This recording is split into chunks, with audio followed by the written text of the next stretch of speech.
રહ્યું તેનું ચોમાસું દક્ષિણ પશ્ચિમ આગળ વધ્યું છે અને તારીખ 10-11 સુધીમાં મુંબઈમાં આવી પહોંચશે. મુંબઈમાં દક્ષિણ મહારાષ્ટ્રમાં ભારે વરસાદ થવાની શક્યતા રહેશે. લો લાઇન એરિયામાં જળભરાવ થવાની શક્યતા રહેશે અને તારીખ 12 સુધીમાં લગભગ દક્ષિણ ગુજરાતના ભાગો, દક્ષિણ સૌરાષ્ટ્રના ભાગો, મધ્ય ગુજરાતના ભાગો, ઉત્તર ગુજરાતના ભાગોમાં પણ વરસાદ થશે. કેટલાક ભાગમાં હળવાથી મધ્યમ વરસાદ થવાની શક્યતા રહેશે.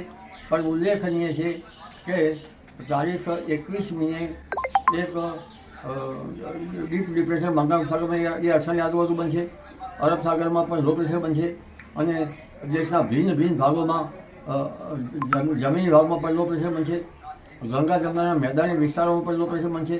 આ મધ્ય ભાગમાં થતા લો પ્રેશરના કારણે તારીખ 21 જૂન બાદ જે વાહન આવશે બંગાળ સાગરમાં અને અરબ સાગરમાં એ એકબીજા ભટકાઈ પડશે અને 21 જૂન બાદ રાજ્યના ઘણા ભાગો